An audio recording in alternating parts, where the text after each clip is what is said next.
nombre es Rolf Albers, soy médico internista de la Universidad Nacional de Colombia y coordinador del grupo de medicina de óptima calidad del American College of Physicians del capítulo colombiano. En el día de hoy quiero compartir con ustedes una iniciativa que estamos realizando denominada medicina de óptima calidad, que de pronto ya han tenido oportunidad de oír o ver en algunas presentaciones anteriores. Esta iniciativa, que nació en Estados Unidos y que nosotros estamos comenzando en nuestro país, busca desaconsejar la realización de pruebas diagnósticas, de radiología y de tamización que no le ofrecen valor a la atención del paciente, pero que sí le pueden causar daño o eventualmente tener un costo desorbitante. Entonces, esta iniciativa que se va a desarrollar en nuestro país a lo largo de los siguientes años, esperamos con ella poder llegar a estudiantes de pregrado y posgrado y a médicos también internistas y de otras especialidades para que se vayan familiarizando con el concepto de las pruebas de diagnóstico que no le agregan valor o atención a los pacientes y que por lo tanto deberíamos desaconsejar su realización.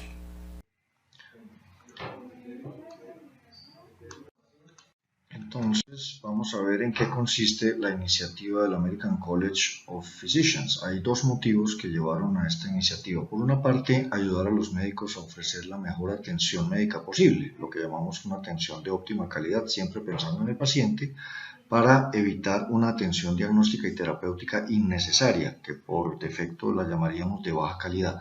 Y obviamente como consecuencia de esto, pero no como un objetivo principal de la iniciativa, ayudar a la reducción de costos innecesarios o el desperdicio en salud.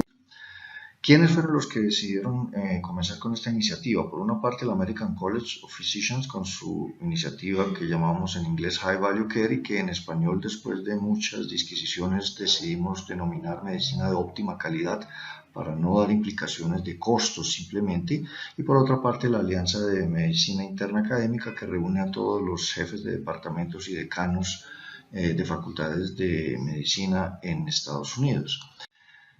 Esta iniciativa también ha tenido otros frentes de trabajo, uno de los cuales de pronto hemos tenido la oportunidad de oírla mencionar o la hemos visto ya en algunas publicaciones, que es la campaña Choosing Wisely, que es una iniciativa de la Fundación ABIM, del Board de Medicina Interna. Hacia el año 2012, la Fundación ABIM desarrolló la campaña con el objetivo también, como lo vimos anteriormente, muy similar, de evitar exámenes paraclínicos, procedimientos, tamización y tratamientos innecesarios o que pudieran causar daño al paciente, con el objetivo obviamente de fomentar el diálogo con los médicos, con los proveedores, con los pacientes, sobre recomendaciones que son basadas en evidencia por una parte y que ellos denominan como aquellas cosas que los médicos y los pacientes deberían tener en cuenta o poner en tela de juicio cuando están en su cita médica, por ejemplo. A esta iniciativa se vincularon 70 sociedades de especialidades médicas, inicialmente fueron 8 o 9, entre tanto ya 70 sociedades de especialidades médicas e incluso quirúrgicas han hecho sus recomendaciones, no solamente en Estados Unidos, sino en algunos países europeos también y en Canadá, con el objetivo obviamente de facilitar discusiones con proveedores y al mismo tiempo con los pacientes, para explicarles obviamente que el objetivo primordial de esta iniciativa es brindar la mejor atención posible y evitar el uso innecesario de pruebas diagnósticas.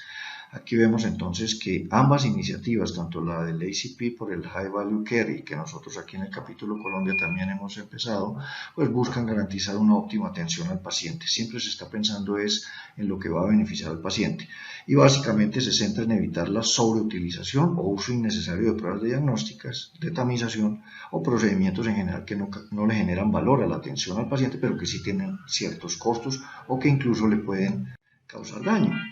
Ahora, detrás de esto hay obviamente una serie de pensamientos alrededor de lo que viene desperdiciándose en salud en Estados Unidos específicamente. Se calcula que más o menos una tercera parte de todos los gastos en salud se consideran realmente potencialmente desperdiciados y son por ende evitables. El monto de 765 billones, ustedes ven que se desprende en una buena manera de un porcentaje superior al 50%, son gastos dependientes de nosotros, los médicos. Es decir, nosotros generamos estos gastos en servicios innecesarios, en atención ineficiente, en oportunidades perdidas en prevención, además, inmunizaciones, pero nosotros también somos los responsables en buena medida de un desperdicio en salud muy grande. Y probablemente los dos rubros principales en los que más se desperdicia salud son las pruebas diagnósticas de laboratorio y las pruebas de imágenes diagnósticos. Esos esos dos rubros responden por el grueso de dinero desperdiciado en el área de salud que depende directamente de nosotros los médicos. Entonces la atención de medicina óptima calidad, que en inglés podríamos ampliarle un poquito la definición para incluir que es un cuidado médico con conciencia de costos, pero no que busca como objetivo primario una contención de costos, es una iniciativa que depende en gran medida de nosotros los médicos, y ahora en el marco de la autorregulación que la ley nos permite, pues obviamente es una herramienta que creemos que es muy valiosa porque nos ayuda a identificar ese gasto innecesario en salud sin sacrificar la atención de los pacientes. Dos artículos seminales para esta iniciativa en la cual uno puede obtener una información mucho más detallada de lo que la iniciativa pretende son estas publicaciones de Owens y Cassim publicadas en el 2011 y en el 2012 y 2011 en Annals. Hay que tener en cuenta que no se debe confundir valor y costo. La atención de óptima calidad, de óptimo valor, no se refiere a costo. Los costos van por un lado, el valor de la atención al paciente o de la intervención va por otro lado. De manera que uno tiene que tener en cuenta que el valor de una atención, de una intervención en relación con el gasto en salud es una relación simplemente entre el costo que tiene la evaluación que uno hace, sea de tamización o de diagnóstico, en relación con el posible beneficio que le va a ofrecer al paciente o el desenlace. En ese orden de ideas, una intervención de alto costo puede ofrecer cuidado de alto valor y una intervención de bajo costo puede ofrecer cuidado de poco o ningún valor si su beneficio es escaso. Es decir, esto no necesariamente es una iniciativa que busca evitar o desaconsejar el uso de pruebas que tienen alto costo. Si las pruebas son de alto costo, pero el beneficio para el paciente es grande y supera la suma del riesgo y el costo, está indicada realizarla. Veremos algunos ejemplos. Hay intervenciones de alto costo que sabemos que tienen sin embargo alto valor para la atención del paciente, la terapia antirretroviral para la infección por VIH o el empleo de desfibriladores cardiovertores implantables en ciertos pacientes en los cuales hay plena indicación, a pesar de su costo, ofrecen un gran valor en términos de desenlaces clínicos para el paciente. Pero también tenemos el otro polo opuesto. Vemos ejemplos de intervenciones que en realidad son de bajo costo y también son de bajo valor. La citología cérvico-vaginal es un procedimiento relativamente de bajo costo, pero no le ofrece beneficio a todas las mujeres. A las mujeres de bajo riesgo, mujeres jóvenes de bajo riesgo, probablemente el beneficio que ofrezca realizar una citología cérvico-vaginal es inferior al costo que tiene y al posible daño que pudiera realizar la prueba. O tenemos otro ejemplo con el cual lidiamos todos los días en medicina interna, que es la realización de radiografías de tórax preoperatorias en personas sanas y asintomáticas, en las cuales, pues, aunque el examen es de bajo costo, tampoco estamos ofreciendo alto valor al paciente y por el contrario lo estamos sometiendo a ciertos riesgos del procedimiento. Entonces, el ACP pone esta ecuación muy sencilla para que la tengamos siempre en cuenta para definir lo que es una intervención de alto valor en medicina. Los beneficios para el paciente deben superar la suma de los posibles daños y los posibles costos. Bajo los daños tenemos que entender no solamente los daños físicos posibles, por ejemplo, la invasividad de una prueba de un cateterismo, el daño de una irradiación crónica, sino también los daños psicológicos que pueden producir falsos positivos en pruebas. De manera que todo esto entra bajo este rubro de daños. Y los costos tienen dos componentes: el costo propiamente de la prueba que vamos a realizar, sea la radiografía, la resonancia magnética, la glicemia, lo que vamos a hacer, y lo que es muy importante y que quizás a veces desconocemos, los costos primarios y los costos cascada abajo. El costo primario ya lo mencionamos, es propiamente el que tiene la prueba que vamos a realizar, sea de tamización o sea de laboratorio o de imágenes diagnósticas, y la cascada abajo es todos los exámenes adicionales que se generan por este primer examen. Todos hemos visto los informes de exámenes de radiología en los cuales el radiólogo sugiere realizar pruebas adicionales, tal o cual examen, con lo cual se genera una cascada abajo de exámenes. O también sucede cuando el examen sale positivo y obliga a complementarlo con otros exámenes. Esto obviamente es para el paciente un lastre y no necesariamente implica una mejor atención. Por eso tenemos que poco a poco acostumbrarnos a manejar la probabilidad pretest de una enfermedad y saber qué esperar de una prueba diagnóstica, porque si la probabilidad pretest de una enfermedad que estamos supuestamente buscando es muy baja, la probabilidad de que esta prueba que pedimos tenga un resultado positivo, ese resultado positivo es más probablemente un falso positivo que un verdadero positivo. Pero al ser un falso positivo nos obliga a generar más exámenes innecesarios para descartar o confirmar el diagnóstico supuesto que estamos haciendo. Y eso lo vemos en la práctica continuamente. Un examen genera otra cascada de exámenes adicionales. Nosotros nos tenemos que mover realmente entonces de este punto B a un punto A y del punto C al punto A. Si aquí tenemos los costos en salud y aquí tenemos los desenlaces, idealmente tenemos que tratar de tener el mejor desenlace posible para el paciente, ¿no es cierto? Pero con una relativa reducción de costos. Aquí vemos, por ejemplo, que A y B ofrece un mayor, digamos, tiene un mayor costo para el sistema en un caso dado, pero el beneficio marginal que ofrece de exceso es muy pequeño. Entonces aquí nos tendríamos que mover en esta curva a buscar que por un mismo costo tengamos una mejor atención en salud, un mejor desenlace. Miremos ya cómo se ven en la práctica estas recomendaciones que han hecho las diferentes sociedades científicas para encontrar las pruebas que son de poco valor. Las sociedades se han centrado en buscar 5 pruebas diagnósticas o de tamización que son muy frecuentemente realizadas al interior de cada una de estas especialidades, pero que le generan poco valor a la atención del paciente. Es decir, no se trata de pruebas exóticas o raras, ni tiene que ver con el costo primario de la prueba en sí. Son pruebas que en cada una de las sociedades se piden frecuentemente, pero que está demostrado que le ofrecen muy poca calidad al paciente, es decir, no agregan atención. Por ejemplo, las pruebas de esfuerzo como tamización en individuos sanos y con bajo riesgo de enfermedad cardiovascular. El estudio de imágenes para dolor lumbar bajo en específico es un ejemplo clásico en el cual el ACP le está haciendo mucho énfasis de evitarlo, ya sea radiografías o resonancias, ¿no es cierto?, cuando son dolores lumbares de reciente aparición que no tienen signos de alarma. La realización de imágenes diagnósticas en síncopes simples y con examen neurológico normal también se desaconseja realizarlo como una práctica de baja calidad. Y aquí hay otro ejemplo de la BIM. Cuando la probabilidad pretest de un tromboembolismo venoso es baja, realizar primero imágenes para el diagnóstico inicial en vez de realizarle al paciente una prueba de dímero D. Entonces se prefiere realizar primero el dímero D. Como lo vemos, todas estas recomendaciones no son tajantes, no son taxativas, pero sí está demostrado que las realizamos muy comúnmente sin que ofrezcan beneficio y por otro lado pueden tener costo y eventuales daños para el paciente. Y bueno, nuevamente el ejemplo de la radiografía preoperatoria en ausencia de sospecha de patología intratorácica. Hoy en día se sabe que las radiografías preoperatorias realizadas o no realizadas tienen para los pacientes los mismos desenlaces si el paciente no tiene algún factor de riesgo, alguna posible sospecha de alguna patología torácica. Aquí vemos también la Alianza Nacional de Médicos elaboró esta lista de 5 top en cuidado primario, fue publicada en Archives de Medicina Interna, y ustedes ven aquí que están nuevamente las imágenes diagnósticas para dolor lumbar, la realización inespecífica de químicas sanguíneas o uroanálisis como tamización en adultos que son sanos y asintomáticos no tienen en realidad ninguna justificación, el realizar electrocardiogramas anuales de rutina en personas que están asintomáticas y que tienen bajo riesgo cardiovascular, o la realización de densitometrías óseas en mujeres menores de 65 años o en hombres menores de 70 años si no tienen factores de riesgo. Como ustedes lo ven aquí, las iniciativas no buscan evitar que se haga el examen, sino desaconsejar su uso porque se sabe que no le están ofreciendo mayor atención al paciente. Aquí hay otras pruebas, el ACP se tomó la molestia de encontrar 37 pruebas que realizamos con alguna frecuencia en medicina interna, pero que no agregan ningún valor.